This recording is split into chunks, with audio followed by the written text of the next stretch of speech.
একটি প্রাচীন শহরের ব্যস্ত ও অন্ধকার অলিগলির ভেতর লুকিয়ে আছে ক্ষমতার রাজনীতি, অবৈধ প্রভাব আর শোষণের দীর্ঘ ইতিহাস। সেই অলি শুধু পাথরের দেয়াল বা পুরনো দরজায় নয়, মানুষের জীবন, সম্পর্ক ও মর্যাদার গভীর ক্ষতেও গল্প লিখে রেখেছে। এখানে সত্যকে চেপে রাখা হয় টাকার জোরে, ন্যায়কে হার মানতে হয় প্রভাবশালীদের কাছে, আর অসহায়দের কণ্ঠ ডুবে যায় ভয় ও লজ্জার আড়ালে।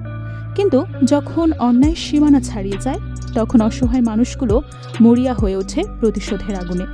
বলছিলাম পাকিস্তানি মুভি ট্যাক্সালি গেটের কথা।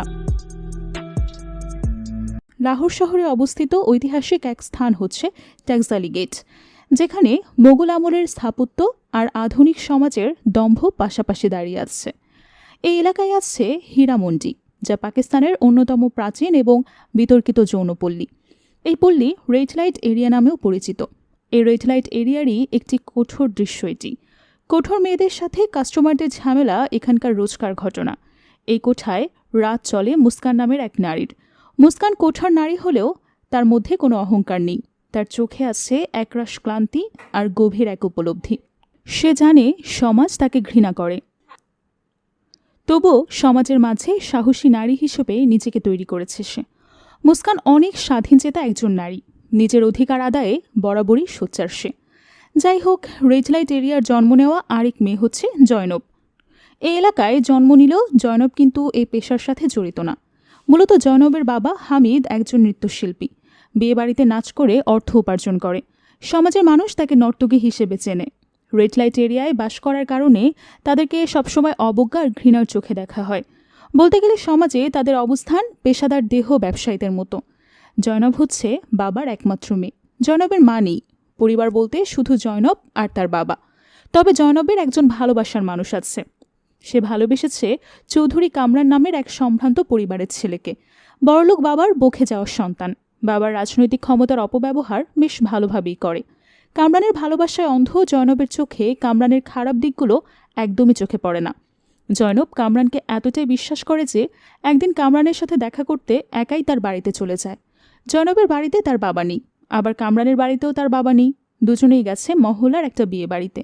কামরানের বাবা গেছে অতিথি হিসেবে, জয়নবের বাবা গেছে নৃত্যশিল্পী হিসেবে বিনোদন দিতে। যেহেতু কারো বাবাই বাড়িতে নেই, এই সুযোগটা কাজে লাগায় তারা। কামরান বাড়ির আশেপাশে ভালোভাবে চেক করে জয়নবকে বাড়ির ছাদে নিয়ে যায়। কিছু সময় পরেই জয়নব বাড়ি ফিরতে চাইলে কামরান বলে, এত তাড়া কিসের? তোমার বাবা তো সন্ধ্যার আগে আসবে না, আর আমার বাবাও আসবে না, নিশ্চিন্তে কিছু সময় থাকো। জয়নব রাজি হয়। জয়নব খেয়াল করে ছাদের এক কোণে কামরানের স্পিকার পড়ে আছে। জয়নব প্লে করতে বলে। কামরান তাকে বলে, নিজের পছন্দ মতো গান প্লে করো। ওই সময় কামরানের এক বন্ধু বাড়ির নিচে দাঁড়িয়ে কামরানকে ডাকে। কামরান তার সাথে কথা বলার জন্য নিচে যায়, আর জয়নব নিজের পছন্দ মতো গান প্লে করে। কিছুক্ষণ পর কামরান তার সে বন্ধুকে নিয়ে ছাদে আসে। জয়নবকে ডান্স করতে দেখে কামরানের বন্ধু জাবেদ খুব বাজে দৃষ্টিতে তাকায়, আর কামরানকে বলে, তুই তো ভালো একটা নর্তকে জোগাড় করেছিস। এসব শুনে জয়নব রেগে যায়। সে এক মুহূর্ত ওয়েট না করে চলে যেতে শুরু করে। তখন জাবেদ জয়নবের হাত ধরে তাকে বাধা দেয়। জয়নব বারবার হাত ছাড়ানোর চেষ্টা করে, কিন্তু জাবেদ খুব শক্ত করে হাতটা ধরে। এসব দেখে কামরান তাকে কিছুই বলে না, উল্টো জয়নবকে বলে, হাতে কি বেশি ব্যথা পাচ্ছ? চুপচাপ থাকো, ব্যথা কম পাবে। এরপরের সিনে আমরা জয়নবের বাবা হামিদকে দেখি। বিয়ে বাড়িতে বরযাত্রীর সাথে নেচে সকলের মনোরঞ্জন করছে। ট্রেডিশন অনুযায়ী বরযাত্রীর সাথে থাকা লোকেরা টাকা ছোটাতে শুরু করলে হামিদ সব কুড়িয়ে নেয়। এর মাঝে একটা ছোট বাচ্চা আসে কিছু টাকা কুড়াতে। হামিদ ওই বাচ্চাটার কাছ থেকেই টাকাগুলো নিয়ে নেয়। এটা দেখে বাড়ির একজন বড় সদস্য হামিদকে রাগারাগি করে বলে, বাচ্চার কাছ থেকে কেন টাকা ছিনিয়ে নিলে? এই টাকা তো আমাদের হক। লোকটা বলে, তাই বলে কি তুমি একটা ছোট বাচ্চার কাছ থেকে টাকা ছিনিয়ে নেবে? বাড়ির বাচ্চার বিয়েতে আনন্দ করবে না তো কারা করবে? লোকটা হামিদকে কিছু কথা শুনিয়ে চলে যায়। হামিদ একটু আফসোস করে বলে, আমাদের আসলে কোনো সম্মান নেই। এটা বলে সে আবারও নাচে। নাচগানের পর্ব শেষ হলে সে খাবার নিতে যায়। প্লাস্টিকের একটা প্যাকেটে খাবার চায় সে। খাবারের দায়িত্বে থাকা লোকজন বলে, ব্যাগে করে নিয়ে যাওয়ার অনুমতি নেই, যা খাওয়ার এখানেই খেতে হবে। হামিদ বলে, বড় সাহেব যখন বেঁচে ছিল তখন এত নিয়ম ছিল না, আমাদেরকে যথাযথ সম্মান করত, আমাদের ইচ্ছার মূল্য দিত। লোকটা বলে, এখন সে বেঁচে নেই, তাই ছোট সাহেবের কথা মতোই সব হবে। হামিদ বলে, তোমাদের ছোট সাহেবকে বলে দিও, আমরা যদি আশীর্বাদ না করি তাহলে নববিবাহিত দম্পতি কখনো সুখী হবে না। এসব শুনে লোকটা বলে, থামো এবার, বদদোয়া দেওয়ার দরকার নেই, তুমি বরং খাবার প্যাকেটেই নাও। এরপর সে হামিদের প্যাকেটে খাবার দিয়ে দেয়। হামিদ খাবারগুলো নিয়ে বাড়ির উদ্দেশ্যে রওনা হয়। এরপরের সিনে আমরা হামিদের কাজিন শফিককে দেখি। শফিক হচ্ছে দালাল। কাস্টমার খুঁজে কোঠার মেয়েদের কাছে নিয়ে যাওয়াই তার কাজ। সবসময় সে রেড লাইট এরিয়ার ভেতরে ঘুরঘুর করে। মেয়েদেরকে কাস্টমার এনে দেওয়ার কারণে সে কিছু কমিশন পায়। এই রেড লাইট এরিয়ায় শফিকের সাথে সবথেকে বেশি ঘনিষ্ঠ মুস্কান। বেশিরভাগ সময় সে মুস্কানের জন্যই কাস্টমার ধরে আনে, যার কারণে মুস্কান আর শফিকের মধ্যে একটা বন্ধুত্বপূর্ণ সম্পর্ক হয়ে গেছে। মুস্কান মনে মনে শফিককে ভালোবাসে। কথায় কথায় একদিন মুস্কান শফিককে বিয়ের কথা বলে। জবাবে শফিক বলে, একজন বিবাহিত নারী হিসেবে তুমি যে সম্মানটা আশা করবে সেটা বিয়ের পর আমি তোমাকে দিতে পারবো না। আর তাছাড়া কোঠা থেকে তো তুমি ভালোই টাকা পয়সা পাও, তাহলে শুধু আমাকে বিয়ে করে নিজের ইনকাম বন্ধ করতে চাও কেন? এসব শুনে মুস্কান অনেক রেগে যায় আর শফিকের উপর রাগ করে তাকে তাড়িয়ে দেয়। শফিকের কথায় মুস্কান অনেক আঘাত পায়। শফিক চলে যাওয়ার পর মুস্কান অনেক কাঁদে। সে ভালোভাবে বুঝতে পারে তার জীবনে ভালোবাসার মূল্য নেই। কোঠার মেয়েদের সাথে কেউ বন্ধুত্ব করতে পারে, সখ্যতা গড়ে তুলতে পারে, কিন্তু বিয়ে করতে পারে না। অন্যদিকে জয়নব অনেক বেশি আহত অবস্থায় বাড়ি আসে। হেঁটে হেঁটে আসতেও কষ্ট হচ্ছিল। জয়নব এতটাই অসুস্থ হয়ে পড়েছিল যে বাড়ির দরজাটাও খুলতে পারছে না। কোনো রকম দরজা খুলে সরাসরি ওয়াশরুমে যায়। অনেক সময় নিয়ে শাওয়ার নেয়। সে প্রচুর কান্নাকাটি করে, যেন তার হৃদয়টা ভেঙে গেছে। সন্ধ্যার দিকে হামিদ আসে। হামিদ দরজায় নক করলে জয়নব দরজা খুলে দিতে অনেক বেশি সময় নেয়। হামিদ ব্যাপারটা গুরুত্ব দেয় না। সে জয়নবের জন্য বিয়ে বাড়ি থেকে খাবার এনেছে। জয়নবের দিকে ভালোভাবে না তাকিয়ে সে জয়নবকে বলে তাড়াতাড়ি খাবারটা খেয়ে নিতে। জয়নব চুপচাপ বাবার কথা মতো খেতে শুরু করে। হঠাৎ হামিদ খেয়াল করে তার মুখে আঘাতের চিহ্ন। সে জানতে চায় এসব কিভাবে হয়েছে। জয়নব বাবাকে সব জানায়। জয়নব তখন কামরানের বাড়িতে ছিল। সে সময় কামরান এবং তার বন্ধু জাবেদ দুজন মিলে তার উপর শারীরিক নির্যাতন চালিয়েছে। জয়নব যে কামরানকে মনে প্রাণে ভালোবাসত, বিশ্বাস করত, আজ তাকে তুলে দিয়েছিল তার বন্ধুর হাতে। মেয়ের উপর হওয়া পাশবিক নির্যাতনের কথা শুনে হামিদ কাঁদতে শুরু করে। হামিদ কিছুতেই মানতে পারে না তার সাথে এমনটা হয়েছে। সে অনবরত কাঁদতেই থাকে। ওই সময় শফিক আসে হামিদের সাথে দেখা করতে। হামিদকে কাঁদতে দেখে শফিক সন্দেহ করে জয়নবের সাথে খারাপ কিছু হয়েছে। হামিদ শফিকের কাছে ব্যাপারটা গোপন না রেখে সব কিছু বলে দেয়। সব ঘটনা শুনে শফিক হামিদকে বলে পুলিশ স্টেশনে গিয়ে কামরান এবং তার বন্ধুর নামে রিপোর্ট করতে। শফিকের কথা মতো হামিদ জয়নবকে নিতে পুলিশ স্টেশনে যায়। শফিক এবং মুস্কানও ওদের সাথে যায়, তবে পুলিশ স্টেশনের ভেতরে যায় না, বাইরেই থাকে। পুলিশ স্টেশনের ভেতরে হামিদ ডিউটিরত পুলিশ অফিসারকে সব কিছু বলে, কিন্তু অফিসার যখন জানতে পারে অপরাধী প্রভাবশালী বাবার ছেলে চৌধুরী কামরান, অফিসারের কথার ধরন যেন একেবারে বদলে যায়। অফিসার উল্টো জয়নবকে অপমান করে এবং তার সাথে দোষারোপ করতে থাকে। তখন একজন কনস্টেবল এসে অফিসারকে জানায় পুলিশ স্টেশনের বাইরে মুস্কান আর শফিক দাঁড়িয়ে আছে। অফিসার অবাক হয়ে বলে, পুলিশের কেউ যদি ওদেরকে ধরে নিয়ে আসতো তাহলে তো ওদের লকআপের ভেতর থাকার কথা, বাইরে কি করছে? হামিদ বলে, শফিক আমাদের সাথে এসেছে। একথা শুনে অফিসার রেগে গিয়ে বলে, তোমরা একটা দালালের সাথে এসেছো কামরানের বিরুদ্ধে অভিযোগ করতে? তোমাদের আসল উদ্দেশ্য কি? বড়লোকের ছেলেকে ফাঁসিয়ে টাকা হাতিয়ে নেওয়া, তাই তো? এই মুহূর্তে পুলিশ স্টেশন থেকে বের হয়ে যাও, নয়তো তোমাদের চারজনকেই জেলে আটকে রাখবো। অফিসার হামিদ এবং জয়নবের সাথে চিৎকার করতে থাকে। তখনই সিনিয়র অফিসার আসে। সমস্ত ঘটনা শুনে সিনিয়র অফিসার জুনিয়র অফিসারের উপরই রাগ করে। একটা মেয়ের সাথে এত বড় অন্যায় হয়েছে, ওরা পুলিশ রিপোর্ট লেখাতে এসেছে, তুমি রিপোর্ট না লিখে উল্টো তাদের উপরে চিৎকার করছো। জুনিয়র অফিসার বলে, ওরা যাদের নামে রিপোর্ট লেখাতে এসেছে তাদের পরিচয় সম্পর্কে আপনার কোনো ধারণা নেই। সিনিয়র অফিসার বলে, যেই হোক না কেন মেয়ের বয়ান অনুযায়ী ওদের বিরুদ্ধে রিপোর্ট করো, আর মেয়েটা যার যার নাম বলেছে সবাইকে তুলে নিয়ে এসো, ওদের পরিচয় জানার কোনো প্রয়োজন নেই। সিনিয়র অফিসারের কথা মতো রিপোর্ট লেখানো শেষ হলে জয়নব এবং হামিদ পুলিশ স্টেশন থেকে বের হয়। বাইরে তখন বৃষ্টি হচ্ছে। শফিক এবং মুস্কান বৃষ্টিতে ভিজে ভিজেই হামিদ এবং জয়নবের জন্য অপেক্ষা করে। শফিক হামিদের কাছে জানতে চায় পুলিশ স্টেশনের ভেতরে কি হয়েছে। হামিদ সব বলে আর বলে পুলিশ অফিসার জয়নবকে কাল আবারও ডেকেছে, তার মেডিকেল চেক আপ করানো হবে। শফিক বলে, জয়নবের সাথে জবরদস্তি করা হয়েছে, মেডিকেল চেক আপ করতে হলে আজই করানো উচিত, কাল পর্যন্ত তো কোনো প্রমাণ থাকবে না। জয়নব শফিককে বলে, ওরা আমাদের রিপোর্ট লিখে নিয়েছে, এটাই তো অনেক, একজন অফিসার তো প্রথমে আমাদের কথাই শুনতে চাচ্ছে না। এসব শুনে মুস্কান বলে, এভাবে পুলিশ স্টেশনের বাইরে দাঁড়িয়ে ভেজার কোনো প্রয়োজন নেই, চলো বাড়িতে যাই, বাকি কথা বাড়িতে গিয়ে বলা যাবে। সবাই একসাথে বাড়ির দিকে যায়। ওই সময় একজন কনস্টেবল ওদের পাশ দিয়ে পুলিশ স্টেশনের দিকে যাচ্ছে। শফিক যেহেতু একজন দালাল, ওই কনস্টেবল শফিককে দেখে ঠাট্টা করে তার জন্য একটা মেয়ে জোগাড় করতে বলে। এমন একটা গম্ভীর পরিস্থিতিতে কনস্টেবলের এমন হাসি ঠাট্টা হামিদের ভালো লাগে না। হামিদ শফিকের সাথে রাগারাগি করে বলে, তোর এই দালালি পেশার কারণে সবসময় আমাদের অপমানিত হতে হয়। তখন শফিকও রেগে গিয়ে জবাব দেয়, আমার পেশা না হয় অপমানজনক, তোমার পেশা কি খুব সম্মানজনক? মানুষের বাড়িতে গিয়ে নেচে নেচে টাকা উপার্জন করো, তোমাকে নিয়ে কি মানুষ কম ঠাট্টা করে? শফিক এবং হামিদের মধ্যে কথা কাটাকাটি থামানোর জন্য মুস্কান ধমক দিয়ে বলে, তোমরা জনাবের সামনে এভাবে ঝগড়া করছো, লজ্জা করে না?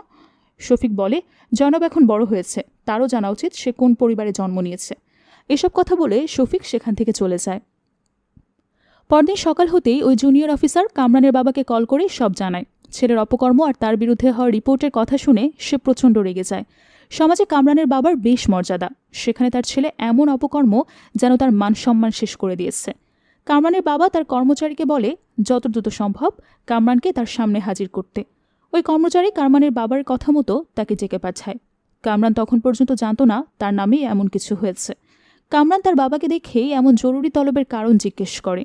কামরানের বাবা কোনো জবাব না দিয়ে তাকে প্রচুর মারধর করে। এরপর কামরানের বাবা নিজেই পুলিশ স্টেশনে যায়। সেই সাথে হামিদকেও ডেকে নেয় ব্যাপারটা আলোচনা করে ঠিক করার জন্য। হামিদ এবং শফিক পুলিশ স্টেশনে পৌঁছানো মাত্র জুনিয়র অফিসার হামিদকে হুমকি দিয়ে বলে, ডিএসপি স্যারের সাথে কিন্তু চৌধুরী সাহেবের বেশ ঘনিষ্ঠতা, তাই কথাবার্তা যা বলার খুব সাবধানে বলবে, নয়তো বাজেভাবে ফেসে যাবে। শফিক জুনিয়র অফিসারের হুমকি মোটেও পাত্তা দেয় না।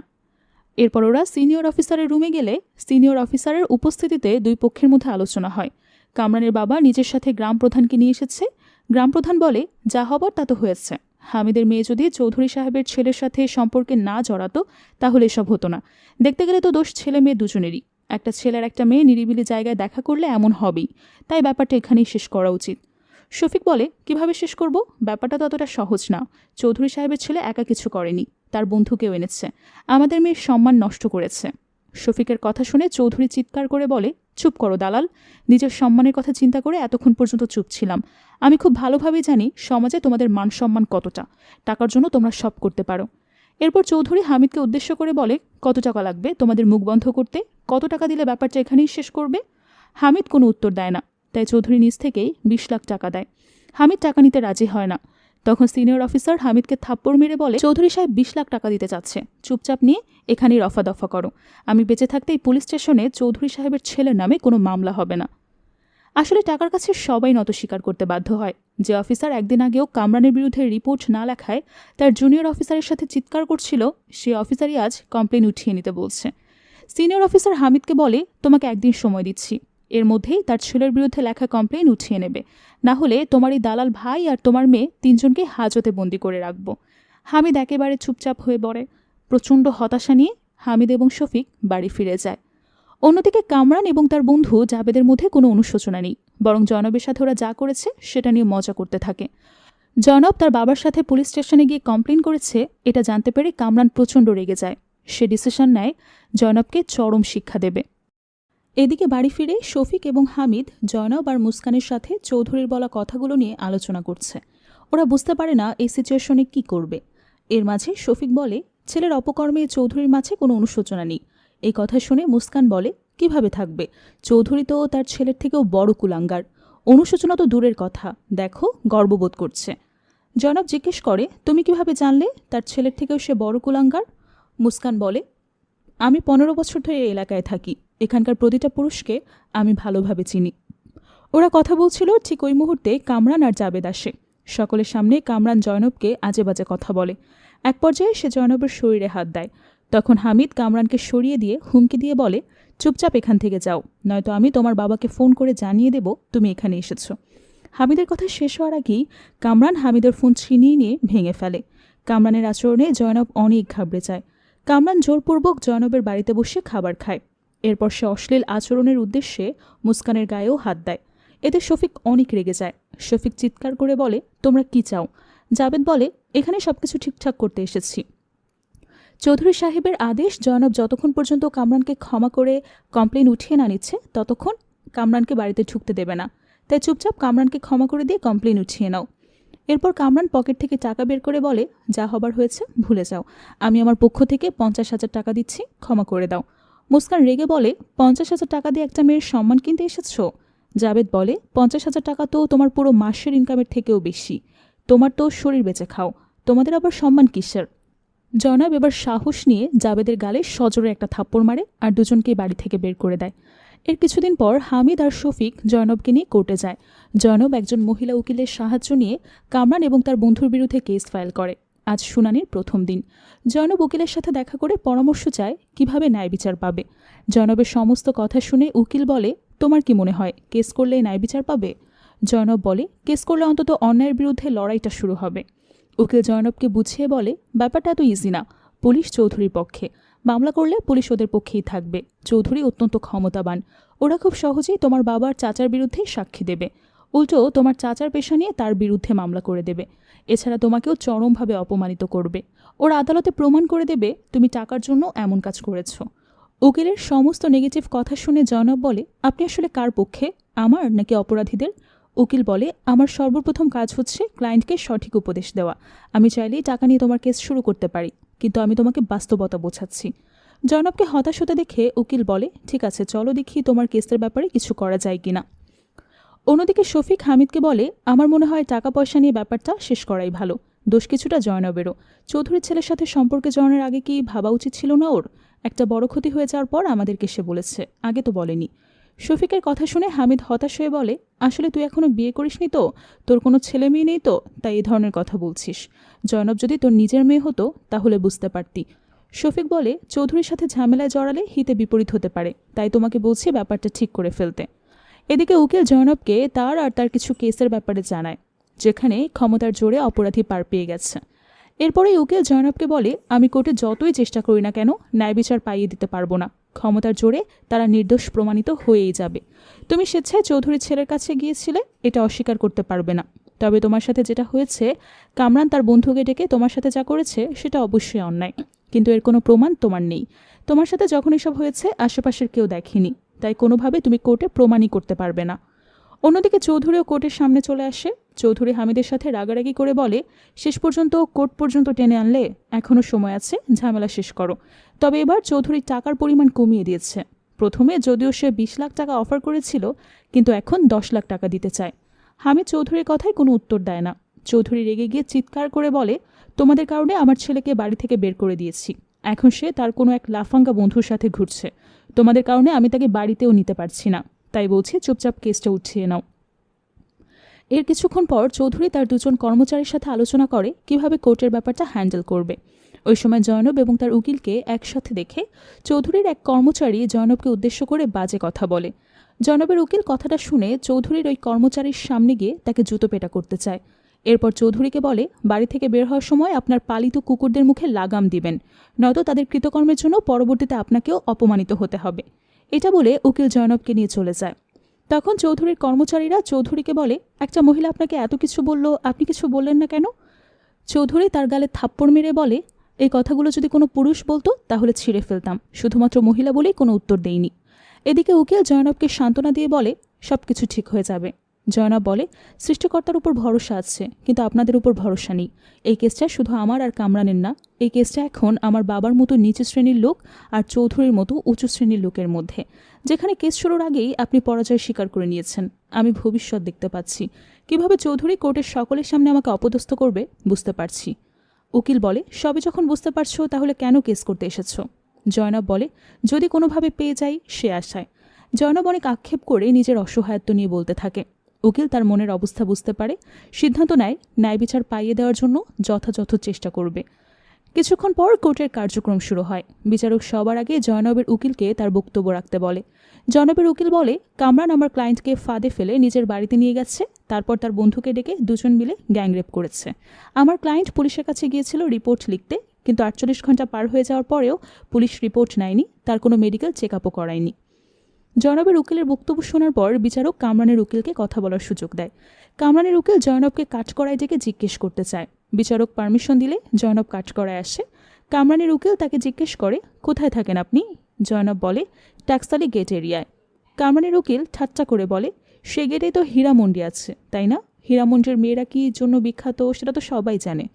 এরপর উকিল জয়নবের বাবা হামিদের পেশা নিয়ে ঠাট্টা করতে শুরু করে। এরপর উকিল শফিকের ব্যাপারে জিজ্ঞেস করে। শফিক একজন দালাল, এই ব্যাপারটা নিয়েও ঠাট্টা করে। এরপর সে জয়নবকে জিজ্ঞেস করে, আপনার চাচা শফিকের সাথে মুস্কান নামের একজন মেয়েকে সবসময় দেখা যায়, সে আপনার কি হয়? জবাবে জয়নব বলে, সে আমার রক্তের সম্পর্কের কেউ না, তবে আমার অনেক কাছের মানুষ। উকিল এবার জিজ্ঞেস করে, মুস্কান তো একজন পেশাদার দেহ ব্যবসায়ী, তাই না? জয়নব বলে, হ্যাঁ। তখন উকিল বলে, এটা তো পরিষ্কার আপনি কোন পরিবেশের মেয়ে। আপনার সবথেকে কাছের মানুষ দেহ ব্যবসায়ী, আপনার বাবার নর্তকী আর চাচা দালাল। তাহলে আপনি কী ধরনের মেয়ে সেটা তো বুঝতে বাকি থাকার কথা না। আপনার আত্মীয় স্বজনরা বলছে আপনার ইজ্জত নষ্ট হয়েছে। আদৌ কি কোনো ইজ্জত ছিল আপনার? আপনি আদালতে তো হাজির হয়েছেন, তবে যা বলার ভেবেচিন্তে বলবেন, কারণ কাল সকালে আপনাকে নিয়ে নিউজ পেপারে হেডলাইন ছাপা হবে। সেখানে লেখা থাকবে একজন দেহ ব্যবসার ইজ্জত নষ্ট করা হয়েছে। জয়নব রেগে গিয়ে জবাব দেয়, আমি দেহ ব্যবসায়ী না। উকিল বলে, তাহলে আপনার পেশা কি? আপনি কি করেন? জয়নব কোনো উত্তর দেয় না। উকিল আবারও জিজ্ঞেস করে, কামরানের সাথে আপনার সম্পর্ক কি? জয়নব বলে, তার বয়ফ্রেন্ড। এরপর উকিল বলে, কামরান আপনার বাড়িতে গিয়েছিল নাকি আপনি এসেছিলেন? জয়নব বলে, আমি গিয়েছিলাম। উকিল জয়নবকে অপমান করার উদ্দেশ্যে বলে, আপনি তো ঘটনার আগেও কয়েকবার কামরানের বাড়িতে গিয়েছিলেন। তখন তো কামরানের উপর আপনার কোনো ক্ষোভ ছিল না, এবার এত ক্ষোভ কেন? কামরানকে আপনাকে সন্তুষ্ট করতে পারেনি, তাই এত রাগ? উকিল অনবরত কথার প্যাচে জয়নবকে অপমান করতে থাকে। জয়নব উকিলের এই সমস্ত কথার জবাব দেওয়ার ভাষা খুঁজে পায় না। এরপর উকিল বিচারকের উদ্দেশ্যে বলে, এই সমস্ত মেয়েরা নিজেরা যখন নিজ ইচ্ছায় শরীর বিক্রি করে তখন কোনো সমস্যা হয় না, কিন্তু কোনো ছেলে তাদেরকে টাচ করলেই সমস্যা হয়ে যায়। জয়নবের চাচা এবং মুস্কানের থেকে সবথেকে বড় উদাহরণ এটা আসলে জয়নবের ফ্যামিলি বিজনেস। মুস্কান যদি এখানে থাকতো আমি আরও সহজে প্রমাণ করতে পারতাম। ঠিক তখনই মুস্কান আসে। মুস্কান উকিলকে উদ্দেশ্য করে বলে, বলুন কি প্রমাণ করতে চান, নিজেই প্রমাণ দিচ্ছি। উকিল মুস্কানকে জিজ্ঞেস করে, জয়নবের সাথে আপনার সম্পর্ক কি? মুস্কান বলে, মায়ের সাথে সন্তানের যেমন সম্পর্ক তেমন। উকিল জিজ্ঞেস করে, জয়নবের চাচার সাথে কি সম্পর্ক? মুস্কান বলে, ব্যবসায়িক সম্পর্ক, ব্যক্তিগত না। উকিল মুস্কানকে অপমান করার চেষ্টা করে, কিন্তু মুস্কান উকিলের কথা শেষ না হতেই উকিলের বাবা মা তুলে পাল্টা জবাব দেয়। এতে উকিল নিজের সম্মান বাঁচাতে নিজেরই কথার লিমিট টেনে নেয়। এরপর উকিল মুস্কানকে জিজ্ঞেস করে, জয়নব যে নিজ ইচ্ছায় কামরানের সাথে গিয়েছিল এটা স্বীকার করেন তো? মুস্কান বলে, হ্যাঁ, কিন্তু সেখানে যা ঘটেছে সেটা তার ইচ্ছার বিরুদ্ধে। উকিল বলে, সেটা কিভাবে সম্ভব? যেহেতু নিজের ইচ্ছায় গেছে, তাহলে যা হয়েছে তাতেও জয়নবের ইচ্ছা ছিল। তখন মুস্কান বলে, আজ আপনি কোর্টে টাই পরে আদালতে উপস্থিত হয়েছেন। এখানে আপনি সেজেগুজে নিজ ইচ্ছায় এসেছেন, কিন্তু আদালতের মাঝে সকলের সামনে যদি জয়নবের বাবা জুতা খুলে আপনাকে পেটায়, কিন্তু আমি সবার মুখে থুতু দিই, তাহলে ব্যাপারটা এমন হবে যে কোর্টে আপনি নিজ ইচ্ছায় এসেছেন, কিন্তু আসার পর যা ঘটেছে তা আপনার ইচ্ছার বিরুদ্ধে। উকিলের এবার কথা একদম বন্ধ হয়ে যায়। মুস্কান বলে, আপনারা পুরুষরা কি মনে করেন কোনো মেয়ে স্বেচ্ছায় কোনো ছেলের হাত ধরলে সে মেয়েকে ধর্ষণ করার অনুমতি পেয়ে যাবেন আপনারা? জয়নব কামরানকে ভালোবাসত। সেই কামরান যে প্রতিনিয়ত তাকে স্বপ্ন দেখিয়েছে, শত শত রাত জেগে সংসার সাজানোর প্ল্যান করেছে। জয়নব তার হবু স্বামীর হাত ধরেছিল, তাকে বিশ্বাস করেছিল, কিন্তু জয়নবের সেই হবু স্বামী জয়নবকে নিজের বন্ধুর কাছে দিয়েছে। এটা কি অন্যায় না? নাকি জয়নব নিজের হবু স্বামীকে বিশ্বাস করে অপরাধ করেছে? কোনটা? মুস্কানের কথার জবাব উকিল দিতে পারে না, তাই সে মুস্কানকে ইনসাল্ট করে বলে, প্রথমবার কোনো দেহ ব্যবসায়ীকে দেখছি এত কথার প্যাচে। আমি এখানে ওকালতি করতে এসেছি, আপনার ছলনা দেখতে না। বিচারক শুনানির নতুন তারিখ দিয়ে আদালত মুলতবি ঘোষণা করে। এর কিছুদিন পর এক রাতে মুস্কান জয়নবকে নিজের জীবনের লড়াইয়ের গল্প শোনায়। মুস্কান যখন অনেক ছোট তখনই তার বাবা মারা যায়। বাবার মৃত্যুর পর তার দাদি মুস্কান এবং তার মাকে বাড়ি থেকে বের করে দেয়। মুস্কানের মায়ের আপন বলতে কেউ নেই। অনেক কষ্টে ছোট্ট মুস্কানকে নিয়ে দিন কাটতে থাকে মুস্কানের মায়ের। ওদের দুর্দশা দেখে এক মহিলা তার মাকে হীরামন্ডিতে নিয়ে আসে। তখন থেকে মুস্কানের মা এই পেশায়। এরপর মুস্কানের বয়স যখন 13 বছর, তার মায়েরও মৃত্যু হয়। মায়ের মৃত্যুর পর জীবন সংগ্রামে টিকে থাকার জন্য এই পেশায় বেছে নেয়। মুস্কান জয়নবকে বলে, আমি আমার জীবনে অনেক পুরুষ দেখেছি, সবাই হিংস্র। যাদেরকে দেখে ভদ্র মনে হয় তারা আসলে ভদ্রতার মুখোশ পরা। সুযোগ পেলে সবাই হিংস্র হয়ে ওঠে। ভালোবাসা তো শুধু এদের অভিনয়। কথাগুলো বলার শেষে মুস্কান প্রচণ্ড ঘৃণা নিয়ে সামনের দিকে থুতু ছুঁড়ে। এখানে আমরা দেখতে পাই মুস্কানের সামনে কামরানের বন্ধু জাবেদের মৃতদেহ পড়ে আছে, আর মুস্কান তার উপরই থুতু দিয়েছে। এখানে ফ্ল্যাশব্যাকে দেখানো হয় কামরান এবং তার বন্ধু আবারও জয়নবকে হুমকি দিতে এসেছে। এক পর্যায়ে ওরা জয়নবের উপর হাত উঠায়। এর প্রতিবাদে হামিদ এবং শফিক ওদেরকে মারতে থাকে। ওরা পাল্টা মারধর করে। জয়নব, মুস্কান, হামিদ এবং শফিক 4 জন মিলেই লড়াই করতে থাকে। এক পর্যায়ে হামিদ গ্যাস সিলিন্ডার দিয়ে কামরানের মাথায় আঘাত করে। কামরান আহত হলেও হামিদ থামে না, সে অনবরত মারতেই থাকে। শফিক এসে তার হাত পা বেঁধে ফেলে। জাবেদ তখন জয়নবকে মারার চেষ্টা করছে। সে সময় মুস্কান এসে জাবেদকে আঘাত করে সরিয়ে দেয়। এরপর মুস্কান এবং জয়নব দুজন মিলে হত্যা করে জাবেদকে। এরপর জয়নব নিজেই কাঁদতে থাকে। জয়নব খুব সাধারণ একটা মেয়ে ছিল, মানুষ হত্যা করার কথা সে কখনো কল্পনাও করেনি। মুস্কান জয়নবকে সান্ত্বনা দেয় এবং তাকে সামলে নেয়। এরপর হামিদ আর শফিক বাড়ির উঠানে কবর খুঁড়ে জাবেদকে পুঁতে ফেলে। কামরান তখনও জীবিত, কিছু সে বলতে পারছে না কারণ তার মুখটা বাঁধা। কামরানের এমন অসহায়ত্ব দেখে শফিক ঠাট্টা করে। তখন মুস্কান এসে বলে, সময় নষ্ট না করে জ্যান্ত পুঁতে ফেলে ওকে। ওর মতো নরপশুর বেঁচে থাকার কোনো অধিকার নেই। ওকে দ্রুত শেষ করে দুজনের ফোন কোনো চলন্ত বাসে রেখে আসতে হবে। আজ না হোক কাল ওদের পরিবার ওদেরকে খুঁজবে, সবার আগে ওরা লোকেশন ট্রেস করবে, তাই ওদের ফোন দূরে কোথাও পাঠিয়ে দিতে হবে। মুস্কানের কথা মতো শফিক আরেকটা গর্ত খুঁড়ে সেখানে কামরানকে ফেলে দেয়। এতে জয়নবকে বলে নিজের হাতে মাটি চাপা দিতে বলে। জয়নব নিজের হাতে মাটি চাপা দেয় তার ধর্ষককে। একটা সময় ছিল যে তার ভালোবাসার মানুষ। রাতের আধারে ওরা সমস্ত প্রমাণ মিটিয়ে ফেলে।